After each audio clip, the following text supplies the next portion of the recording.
नमस्कार मित्रांनो, मी Shekhar Mane pot form या यूट्यूब चॅनलमध्ये मी तुमचं सहर्ष स्वागत करत आहे. तर मित्रांनो, आता सकाळचे 10:30 वाजलेत आणि मी माझ्या शेळ्या बघा आता चारण्यासाठी तळ्यामध्ये घेऊन आलो.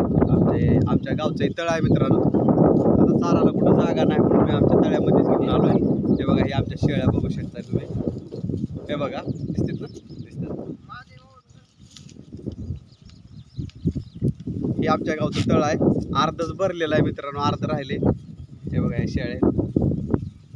तर मित्रांनो, शेळी पालनामध्ये सगळ्यात महत्त्वाचा विषय असतो तो म्हणजे शेळी कशी असावी, तिची कुठली जात असावी, मग आपल्याला तिच्यापासून उत्पादन कसं भेटेल, तिची पिल्ली कशी मोठी होत्याल. तर मित्रांनो, कसं असतंय, शेळी पालनामध्ये आपली गावरान जरी शेळी असली तर आपण तिला बघा गावरान शेळीला खुरटी शेळी म्हणतो. तर मित्रांनो, खुरटी जरी शेळी असली जर ती दुधाची जर असेल तर तिची पिल्लं पण लगेचच मोठी होतात. तर शेळी पालनामध्ये विषय काय असतो, तुम्ही कुठलं पण शेळी पालन करा, शेळीला त्यात दूध पाहिजे मित्रांनो. गावरान करा, पिटल करा, म्हणजे थोडक्यात अनेक त्यात प्रकारच्या जाती आहेत, पण आमच्याकडे तर सध्या गावरानच आहेत. तर गावरानमध्ये सुद्धा सांगतो, ज्या शेळीला जास्त दूध आहे त्या शेळीची पिल्लं लवकर मोठी होतात. तर लहान पिल्लांच्या बाबतीत जर सांगायचं झालं मित्रांनो, तर कमीत कमी शेळीला वेल्यापासून तिचं पिल्लू 2.5 ते 3 महिने त्या पिल्लाला दूध भरपूर भेटलं पाहिजे मित्रांनो. कमीत कमी 2.5 ते 3 महिने.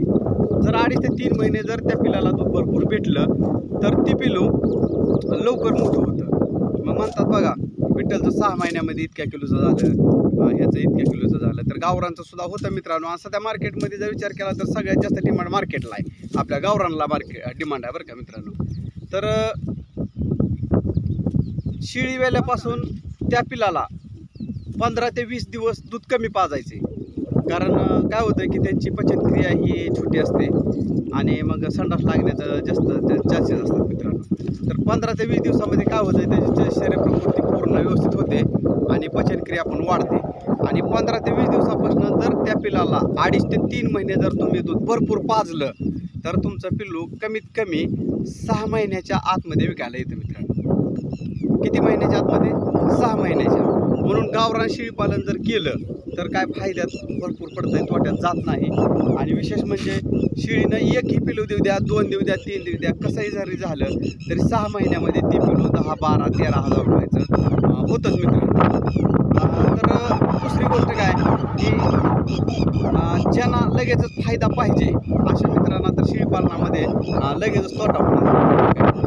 माझ्याकडे 2-3 जण आलते, माझ्या शेळ्या वगैरे बघितल्या. तर त्यातला एक जण काय म्हणलं मित्रांनो, माझ्याकडे आता सध्या 8-10 शेळ्या आहे. तर काय म्हणतो, 8-10 शेळ्या आहेत तरी सुद्धा काय म्हणतो की मला ते परवडतंय का. बघा, विचार करा, त्याच्याकडे 8-10 शेळ्या असताना तो काय म्हणतोय परवडतंय का. तर याचा असा अर्थ होतो की त्याला परवडत नसणार आहे, कारण त्याला ते करायचं नाही. आणि ज्याला करायचं आहे ते परवडण्याचा विचार करत नाही मित्रांनो. कारण मी माझा अनुभव सांगतो, आज आम्ही 2 वर्ष झालेलं आहे तरी आम्हाला आणखीन परवडलेलं नाही. कारण आमच्या शेळ्या वाढत गेल्यात पण आम्हाला उत्पादन तसं भेटलेलं नाही मित्रांनो. तर ज्यावेळेस आपल्याला उत्पादन केव्हा भेटणार आहे, ज्यावेळेस तुमच्या 40 ते 50 शेळ्या निव्वळ पिली देणाऱ्या तयार होतील. कमीत कमी 40 ते 50 शेळ्या निव्वळ पिली देणाऱ्या तयार होतील, त्यावेळेस तुम्हाला उत्पादन भेटणार आहे. मग आता कसं असतंय, तुम्ही किती शेळ्यावर सुरुवात करणार आहे. आम्ही तर 2 शेळ्यावर सुरुवात केलेली होती मित्रांनो, नंतर एक घेतली होती, त्या 3. तर तुम्ही 5 शेळ्यावर सुरुवात करणार का 10 शेळ्यावर सुरुवात करणार, ह्याच्यावर पण महत्त्वाचा विषय येतो की तुम्हाला किती परवडतं आहे ते. मग समजा तुम्ही 5 शेळ्या घेतल्या तर त्यांचा खाण्याचा खर्च, मग तुम्ही शेळ्या कशा घेतल्यात ह्याच्यावर पण अवलंबून असते. गाभण घेतल्यात, थोडक्यात वेलेल्या घेतल्यात, अगर म्हणजे थोडक्यात की साड्या घेतल्यात, ह्याच्यावर सुद्धा अवलंबून असतं मित्रांनो. आणि शेळी पालनामध्ये काय लगेच प्रॉफिट भेटत नाही. कमीत कमी 3 वर्षाच्या नंतर, अगर थोडक्यात 4 वर्षाच्या नंतर तुम्हाला प्रॉफिट भरपूर भेटणार आहे मित्रांनो. जी पाठीमागे जी 3 वर्षे गेलेली असेल तुमची वाय, ती पूर्ण भरून निघतात. पण तुम्हाला तेवढं कठीण परिश्रम, तेवढं कष्ट तर घ्यावाच लागणार आहे. कारण आम्ही तर घेतो, आमचा गोठा 2 टाईम साफसफाई असते व्यवस्थित, म्हणजे त्यांना बसायला व्यवस्थित केलेलं असतं मित्रांनो. तर शेळीपालन आहे शक्यतो मी आजकाल बघतोय, शेळीपालन लय जणांचे बंद पडायला लागलेले आहेत, बंद पण पडलेले आहेत. कुणी अनुदान घेऊन कसं काय पण करून ज्याला परवडत नाही, घरच्या माणसावर या जास्त अवलंबून असतं मित्रांनो. काही बी कारणं असतात. तर शेळीपालन ज्या मित्राला करायचं आहे त्या मित्रानं अवश्य कष्ट आणि परिश्रम करायची जर जिद्द ठेवली तर त्याचं शेळीपालन सक्सेस होणार आहे मित्रांनो. आणि दुसरी गोष्ट म्हणजे चारा नियोजनसुद्धा महत्त्वाचं असतं त्याच्यामध्ये. चाऱ्यावर सगळ्यात जास्त म्हणजे अवलंबून असते की तुम्ही बंदिस्त केलं तर कुठला चारा, मग तुम्ही फिरस्ते असाल, शेळ्या घेऊन फिरत असाल, अगर बंदिस्त असाल तर ह्याच्यावर सुद्धा लय गोष्टी अवलंबून आहेत मित्रांनो. काय तर काय होतंय, सगळ्यात जास्त शेळीपालन बंद पडण्याचं एकच कारण म्हणजे चारा नियोजन असतं. दुसरी गोष्ट काय की शेळ्या काय खात्यात ह्याच्यावर सुद्धा अवलंबून असते.